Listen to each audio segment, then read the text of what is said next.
medio de la gravísima crisis del coronavirus, comenzamos a tener noticias algo más alentadoras, especialmente en la región metropolitana.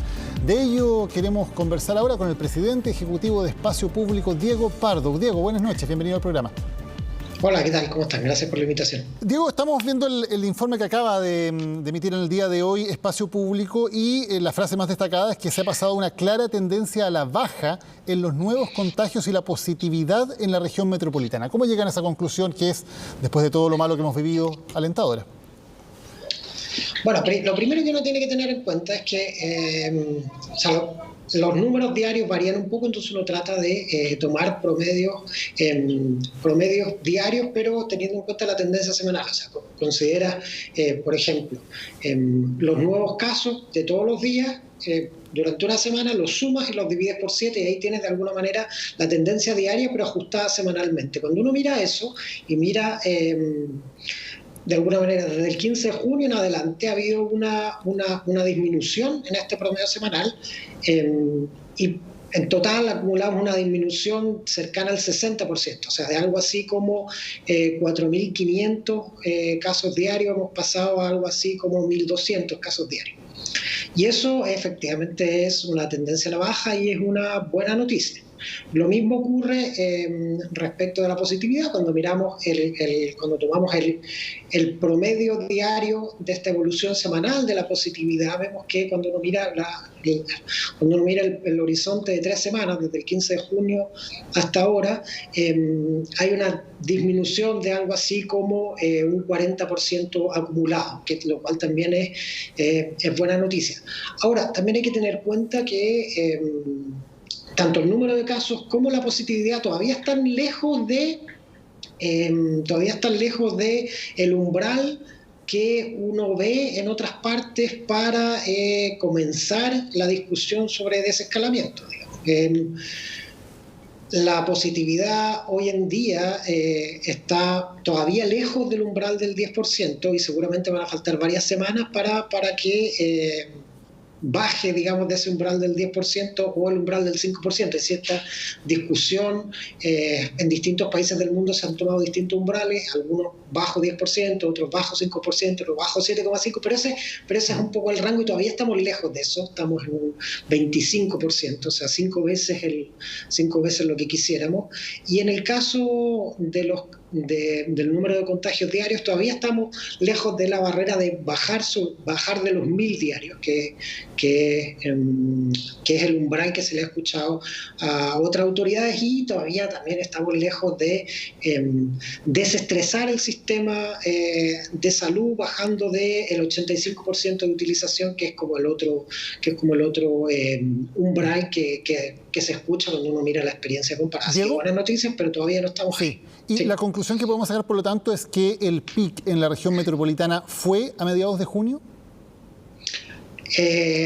Lo que observamos ahora sí, efectivamente, 16 de junio por ahí. Uh-huh. Ese es el más alto en todos los índices que estamos conversando ahora. Claro, tanto en casos promedio semanal de casos diarios como positividad. Sí. Es importante lo que dice en términos de llevar las dos curvas, ¿no? Por un lado el tema de la cantidad de casos y por otro lado lo que ustedes venían alertando desde muy temprano, el tema de la positividad, que ustedes dieron la voz de alerta en su momento cuando la positividad subía fuertemente, ahora efectivamente ha ido bajando. ¿Hay explicación razonable, creen ustedes, de por qué se han hecho menos tests? Entiendo, pero esto es una explicación más cualitativa, que hay comunas donde efectivamente ha habido menor demanda por test y comunas donde todavía están con mucha demanda por test y simplemente no se ha podido asignar estos tests con la velocidad suficiente y esa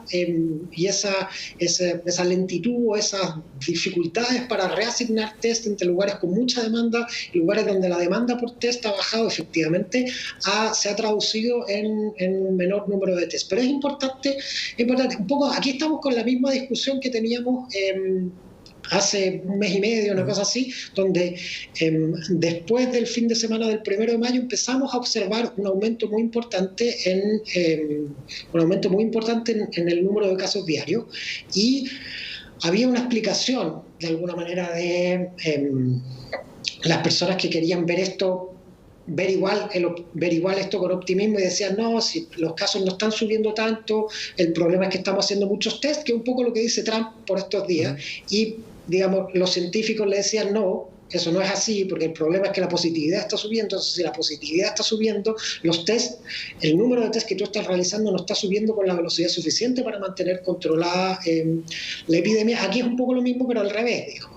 Durante las últimas semanas que hemos empezado a observar una disminución en la caída de test, la gente que quiere ver esto con pesimismo dice, no, lo que pasa es que estamos haciendo pocos test, y no, si uno mira la positividad ha bajado también. Y eso significa que, aunque el número absoluto de test también ha disminuido la positividad, y eso es un buen indicio. Correcto. ¿Y ustedes tienen alguna impresión de por qué en algún momento comienzan a disminuir los contagios? Porque se establece la cuarentena total en la región metropolitana y los casos siguen aumentando, la positividad sigue aumentando por un tiempo y luego ahora afortunadamente comienza a bajar.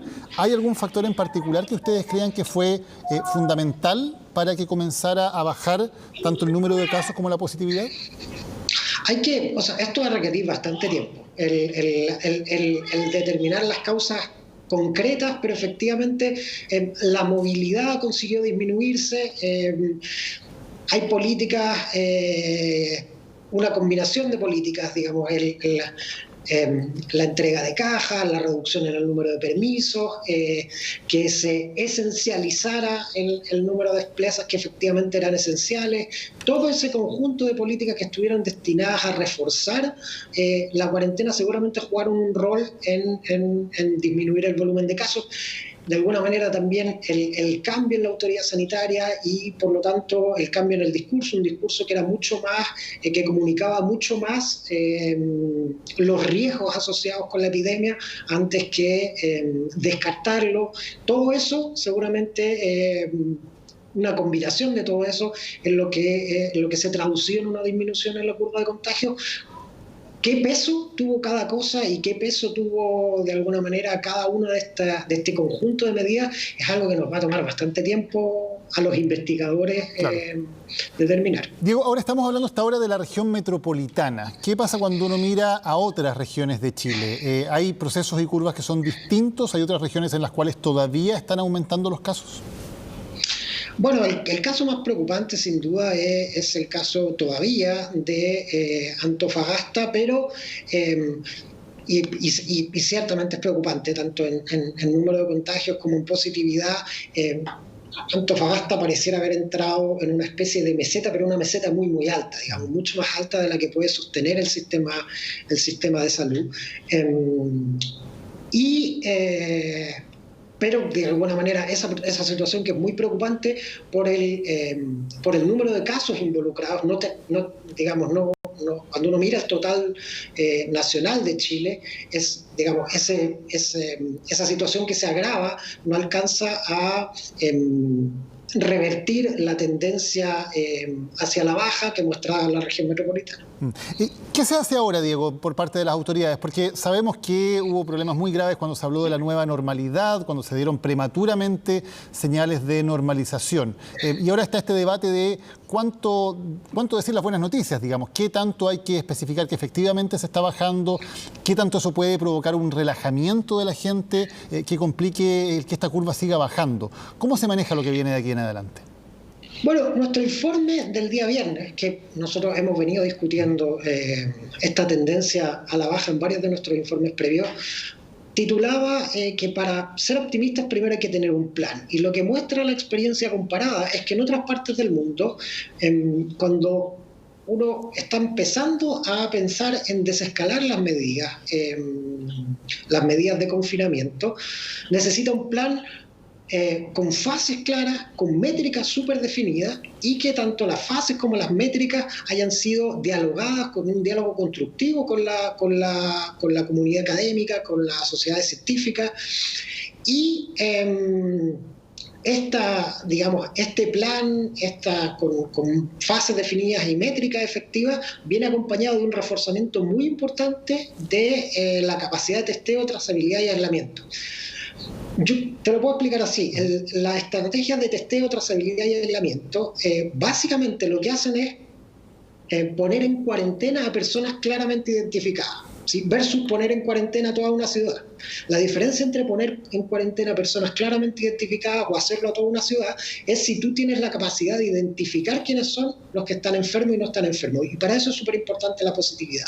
Cuando tú tienes una positividad que es varias veces este umbral del 5%, eso significa que no tienes la capacidad de distinguir enfermo y no enfermo, porque hay muchos enfermos que no estás detectando con el testeo formal.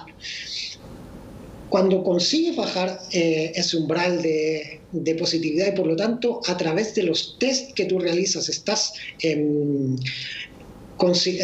siendo capaz de detectar a todos o a casi todos los enfermos, entonces puedes aplicar estas estrategias de después trazar a sus contactos y a todas esas personas ponerlas en un aislamiento selectivo, dirigido solamente a ellos. Entonces, lo que te quiero decir es que antes de empezar a tomarnos esto como optimismo, que son buenas noticias, pero antes de empezar a, digamos, a ser presa de este optimismo, necesitamos un plan similar al que se ha establecido en otras partes del mundo, donde se establecen métricas y fases claras. ¿Y por qué esto es súper importante? Con esto sí termino. Porque cuando tú tienes una métrica clara, validada por la comunidad científica, entonces la decisión sobre salir de cuarentena no depende del criterio de la autoridad.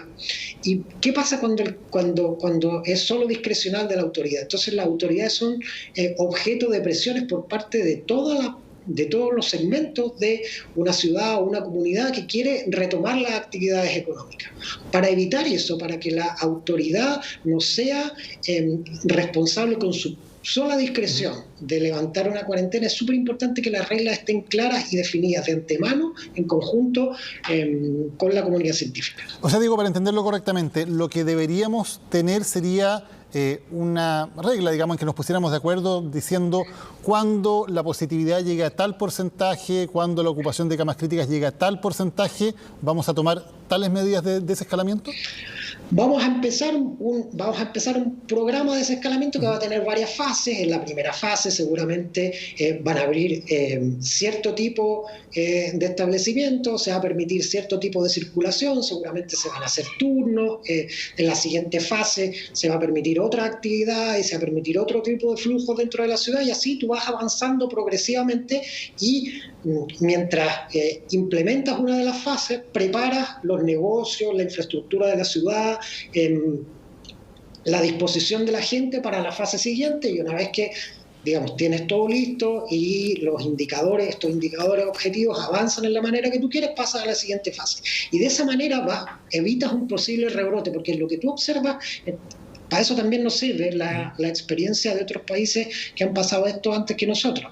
Si tú miras lo que le está pasando a Estados Unidos hoy o lo que le está pasando a Israel hoy, están en pleno rebrote. En el caso de Estados Unidos, en distintas zonas geográficas donde inicialmente se había propagado la epidemia. En el caso de Israel, más bien en los mismos territorios donde inicialmente se había propagado la epidemia, y eso demuestra que quizás esos países hicieron algo que nosotros debemos evitar. En cambio, hay países que han conseguido desescalar de una manera satisfactoria y sin que haya rebrote, entonces tenemos que tratar de imitarlo a ellos. Correcto. Diego Pardo, muchísimas gracias por habernos acompañado hoy en CNN Chile. Buenas noches. Gracias a ustedes, cuando quieran. Chao. Nos vamos a la pausa, ya volvemos con más.